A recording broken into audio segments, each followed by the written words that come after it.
Juliana Morad, directora del Laboratorio Laboral de la Universidad Javeriana, bienvenida a Minuto 60. Muchísimas gracias por la invitación. Juliana, empecemos por la pregunta que tienen todos los colombianos. ¿Qué va a pasar a partir de mañana para quienes ganan el salario mínimo?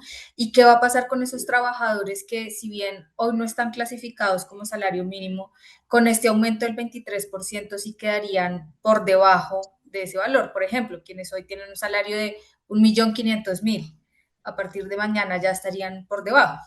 La primera pregunta, la respuesta es, los que ganan el mínimo, pues van a tener, obviamente, el incremento correspondiente al salario mínimo. También aquellos que ganan más del mínimo y hasta 2 salarios mínimos también van a tener el incremento de auxilio de transporte, como dos respuestas a esa primera pregunta. Y lo que tú dices, pues es muy interesante y la respuesta, la segunda pregunta, y la respuesta es, depende. Si este trabajador tiene una jornada ordinaria laboral completa y si su salario, digamos, pues depende de esta jornada laboral y si está pactado. Si esto sucede, esta persona inmediatamente va a ganar el salario mínimo. ¿Por qué te hago esta disquisición o porque hago esta notica de si tiene la jornada ordinaria laboral establecida? Porque en Colombia es posible trabajar menos de la jornada ordinaria laboral de 44 horas, desde junio del próximo año 42 horas, día mínimo 4 horas. Y si trabajas menos de esta jornada ordinaria laboral, es posible que ganes menos del salario mínimo legal mensual vigente. Pero si tu jornada son las 44 horas y tu salario con este incremento queda por debajo del mínimo, pues obligatoriamente va a subir el salario mínimo legal mensual vigente. Colombia es un país mayoritariamente de microempresas, de como pequeños emprendimientos. Ya estamos viendo todo un debate público sobre la necesidad de reevaluar los costos del otro año, nóminas. ¿Cuál es la consecuencia que van a tener las empresas a partir de Pues mañana? las empresas en este momento, la mayoría medianas, micro, o pequeñas empresas, pues están evaluando, evidentemente, los costos. Las grandes también, creo que las grandes también están evaluando el impacto, sobre todo aquellas que tienen muchas personas vinculadas a través de contratos sobre los que se les paga el mínimo, pues esto implica ajustes presupuestales en todas las empresas.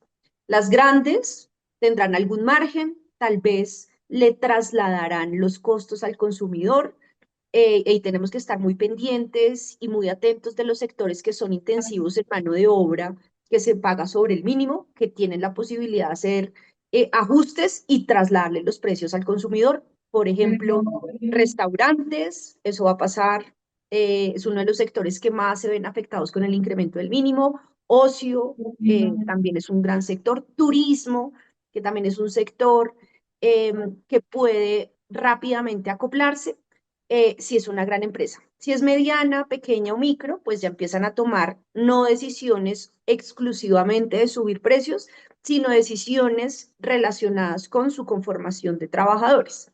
Pueden tomarse decisiones, que es una de las que más preocupa, de vincular informalmente. Sabemos que la informalidad pues es contraria a la ley, pero si la ley no se puede cumplir, pues estamos generando un incentivo a no la cumpla y busca no cumplirla. Muchas empresas pueden empezar a tomar, y he escuchado muchos ejemplos particulares, por supuesto, de empresas que han empezado a preguntarse si es posible dejar de pagar seguridad social, por ejemplo. Entonces ahí salto a la informalidad como segunda consecuencia. Precios, salto a la informalidad. Otras empresas que han empezado a pensar, bueno, ¿y si mi trabajador no viene 5 días, 6 días a la semana, sino que viene solo 3 o 4 días? Yo puedo reducir el monto del mínimo con lo que yo te había dicho en la primera pregunta, y es posible pagar menos del mínimo mensual si yo trabajo a tiempo parcial, menos de las 44 horas semanales. Esa es otra decisión. Y esta es una decisión que puede explicar un fenómeno reciente que se vio en los datos de, el mercado laboral, y es que ha crecido la proporción de los que ganan menos del mínimo. este crecimiento de los que ganan menos del mínimo puede ser explicado en parte por un salto al trabajo parcial. Entonces ahí ya tenemos tres conclusiones muy difíciles. Otras empresas, ojalá no sea el caso, pueden decir, no puedo seguir así, cierro definitivamente y sobre todo las más nuevas, las más jóvenes pueden tomar la decisión de no continuar. El empresario, eh, que además es alguien vulnerable, no es el gran empresario, es también una comunidad que nos debe preocupar, sobre todo porque es el más del 90, entre el 90 y 95% de los que generan empleo en el país, puede tomar la decisión de cerrar. Esa, por ejemplo, también puede ser otra decisión. Otros pueden decir, sigo así, me aprieto, pero no genero más trabajo. Otros sectores que tienen la posibilidad pueden empezar a reemplazar por nuevas tecnologías. El típico ejemplo que aparece es la vigilancia. Entonces ya no contrato al celador, no contrato a quien vigila, a quien nos acompaña, eh, le pago el mínimo, sino que implanto tecnología, me sale un poco más económico, y esas son diferentes decisiones que se van a tomar que evidentemente van a impactar a los consumidores, a los trabajadores y pues el ingreso del país. Hablemos un poquito más de la informalidad, Juliana. ¿Cuáles son las consecuencias de que tengamos a casi la mitad de los trabajadores en ese mundo informal? ¿Y qué es lo que puede pasar con estos trabajadores que se pasen a ese lado del mercado laboral? La informalidad, pues lo más grande y lo más gravoso de la informalidad es que no se cotiza a pensiones. Creo que ese es el punto más preocupante. No hay cotización a pensiones. Si no hay cotización a pensiones, en un futuro, a lo único que podrá soñar esta persona, si queda clasificado en los niveles más vulnerables, será un beneficio subsidiado por el Estado muy bajo. Entonces ahí tenemos un grave problema y es, si usted no cotiza, pues no se va a pensionar y si no se va a pensionar, va a llegar a una edad de adulto o va a llegar a adulto mayor en la miseria, con el agravante de que ahora vivimos más. Ese es un gran problema, una gran consecuencia que no estamos avisorando. La tenemos, sí, decimos informalidad, informalidad, pero no vemos la gravedad de tener una población envejecida, como es la colombiana, porque nos vamos a envejecer en 2 décadas, la pirámide se va a ¿cómo se llama?, a voltear totalmente y vamos a tener una población que no va a tener acceso a su pensión. Y si no va a tener acceso a su pensión, pues no vamos a tener una población con ingresos. Y si no vamos a tener una población con ingresos, ¿quién va a poner a mover la economía? O sea, puede ser una catástrofe gigante que ya lo han dicho, digamos, varios estudiosos. Eh, Otro punto es, pues la informalidad también está atada a no hay pago de impuestos. Entonces, si no hay pago de impuestos, pues no hay recursos, no hay ingresos al presupuesto general de la nación y se agrava el problema fiscal del país. Entonces, ahí tenemos dos problemas muy grandes y es la falta de cotización a pensiones, la baja protección en la vejez, la baja protección e independencia económica en un momento en la vida en donde somos en exceso vulnerables, que es cuando somos adultos mayores, y la falta de recaudo fiscal. 4 puntos muy difíciles. ¿Eso qué significa? Que el Estado va a tener que hacer ejercicios mucho mayores para subsidiar a una población envejecida en un futuro, mayores ejercicios para subsidiar y no sabemos de dónde va a sacar la plata porque baja el recaudo fiscal. Es como una maquinita y eso va a tener un impacto pues muy difícil. La informalidad también está atada a otro tipo de fenómenos, no necesariamente que sean estudiados desde la economía, sino desde el comportamiento, desde la integración, desde la dignificación del ser humano, porque muchos beneficios sociales están atados a ser formal. Acceso a créditos, proyección laboral, crecimiento, etcétera, etcétera. Entonces, esto también puede tener un impacto económico y de colectivo. Si tenemos una población informal, pues es tener una población aislada al mercado protegido y a los beneficios de la institucionalidad. O sea, tenemos suena muy feo, pero sería una población parainstitucional, con todo lo que implica ser excluido de los beneficios sociales y de la sociedad.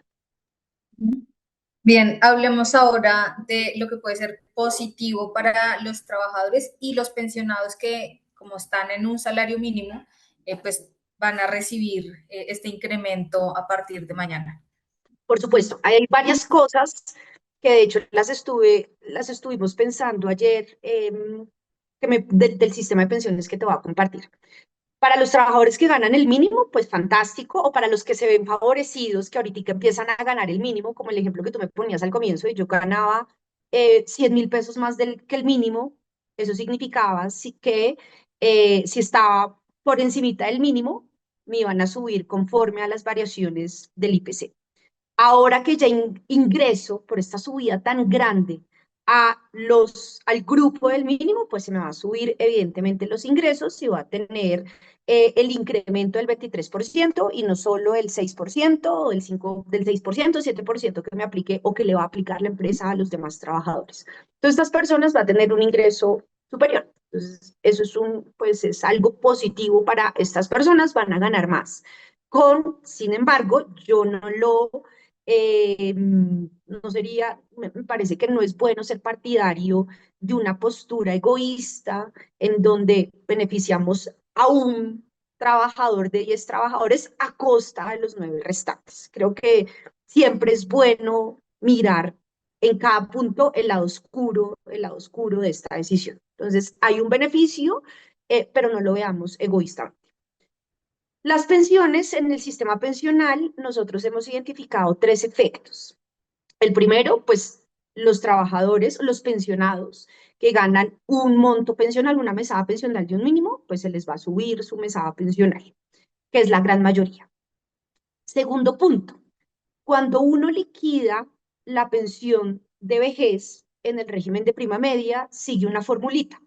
La fórmula está en la Ley 100 de 1993 y lo que establece o lo que dice esta fórmula es lo siguiente. La tasa de reemplazo, que es el porcentaje, es igual a 65.5 menos 0,5 por S.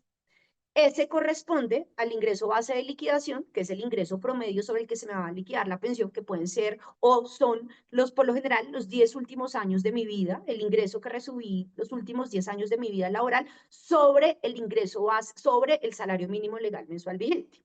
Como sube este salario mínimo legal mensual vigente, este S va a ser mucho más chiquito. ¿Y eso qué significa? Que mi tasa de reemplazo va a ser mayor.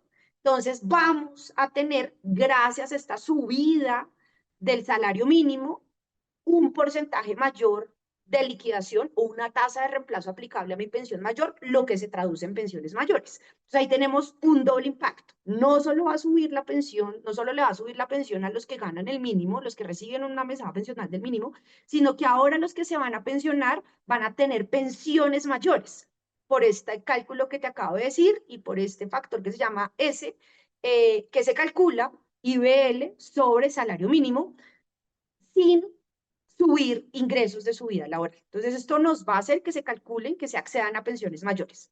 Tercer impacto, el tope de las pensiones en Colombia, por supuesto, eso es un porcentaje muy chiquito, pero es un porcentaje privilegiado, un porcentaje altamente subsidiado, reciben pensiones cercanas o de tope hasta 25 salarios mínimos legales mensuales vigentes.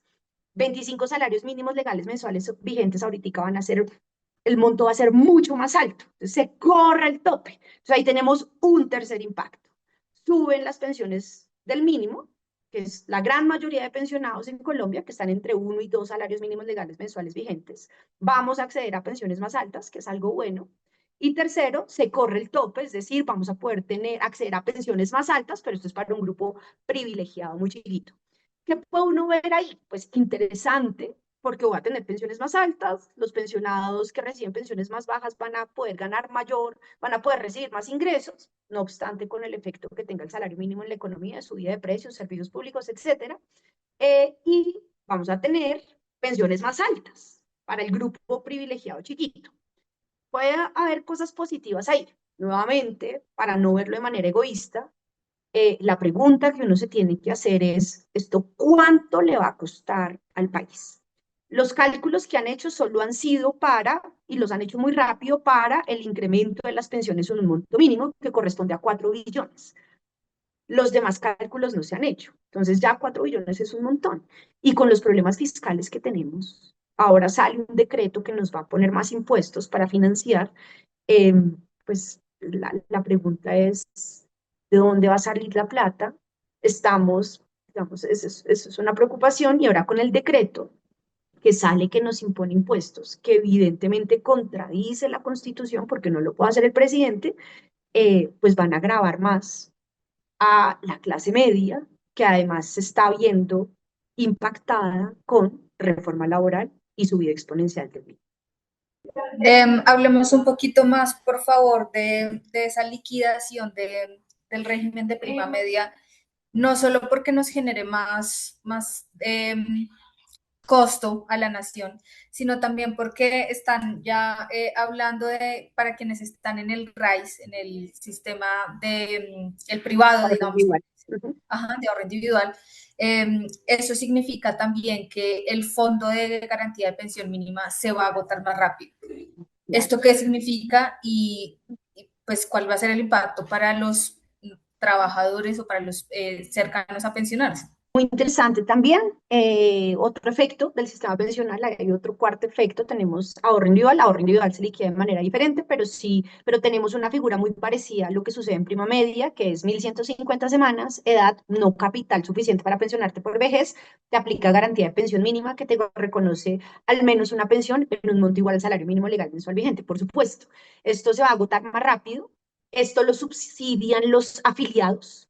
El Fondo de Garantía de Pensión Mínima va o se subsidia o sale, más bien no se subsidia, se paga con cargo a los aportes que hacen los trabajadores o los afiliados, y sobre todo los que ganan 4 salarios mínimos o que cotizan sobre 4 salarios mínimos en adelante, pues se va a afectar, por supuesto, no tengo los cálculos de esto que va a implicar, pero lo ataría a lo siguiente: si sube informalidad, baja cotización, baja cotizantes en ahorro individual, baja subsidio del Fondo de Garantía de Pensión Mínima, se van a agotar más rápido las reservas del Fondo de Garantía de Pensión Mínima, entonces otro impacto al sistema pensional, no solo prima media, sino ahora ahorro individual.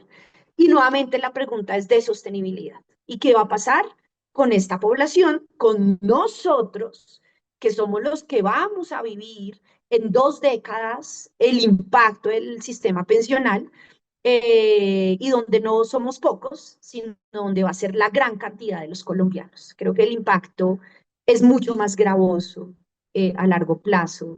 Estas promesas que van a beneficiar a 1 de 10 trabajadores nos va a costar de sobremanera a una generación. Quiero hacer la última pregunta sobre ese punto y es que cuando se le planteó esto ayer al ministro de Trabajo, Antonio Sanguino, él dijo, tenemos una reforma pensional en camino, estamos esperando que la Corte Constitucional decida y en ese caso estos trabajadores pasarían claramente o al pilar semicontributivo que les entregaría sus pocos ahorros más un subsidio o a Colombia Mayor o al régimen de prima media. Pero ¿qué tanto podemos realmente pues, depender de esta reforma sabiendo que está en las manos de la Corte Constitucional primero y segundo, pues que el problema principal sigue siendo no hay suficiente plata para sostenernos?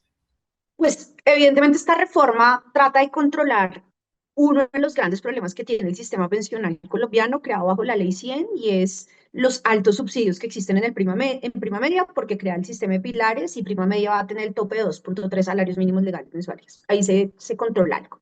Sin embargo, estos problemas no se atacan. Primero, pues las pensiones van a subir con la liquidación que te dije, porque esta manera de liquidar va a seguir existiendo en prima media. Esta manera de liquidar va a seguir y sigue existiendo en prima media, que es donde vamos a estar la mayoría de colombianos. Entonces, pues el impacto fiscal no se reduce desde ese punto de vista. Vamos a seguir teniendo pensionados de un mínimo, no se reduce desde este punto de vista. Eh, Vamos a tener un régimen de transición muy amplio que va a seguir cubriendo a un buen grupo de trabajadores durante mucho tiempo, porque estos son pensiones vitalicias, bajo el esquema de la Ley 100. ¿Y dónde vamos a sacar la plata de estas personas? Entonces seguimos teniendo este problema fiscal. Hay un alto componente que se le ha advertido y que fue o que hace parte de muchas de las demandas de constitucionalidad, que ataca la reforma laboral por vicios, no por vicios, por problemas de fondo relacionados con el impacto fiscal que tiene y de sostenibilidad, que se ve en la reforma pensional que no se controlan. Entonces, yo creo que es muy irresponsable que el ministro de Trabajo esté aseverando que los problemas de sostenibilidad que están viendo se van a controlar plenamente a través de la reforma pensional, cuando vemos que muchos de ellos no se controlan y cuando se generan otros costos fiscales que ya han sido ampliamente advertidos. Eso no significa que la reforma pensional no sea necesaria, yo creo que la reforma pensional sí es necesaria. El problema que estamos poniendo de presente es que la sostenibilidad fiscal del sistema pensional se agrava cuando afectamos el mundo laboral, y no podemos en todo caso ignorar que la reforma pensional trae costos fiscales adicionales. Juliana, muchísimas gracias por acompañarnos aquí en Minuto 60. Muchísimas gracias a ti por la invitación. Dice Angélica María Gómez, Minuto 60, un infinito de información.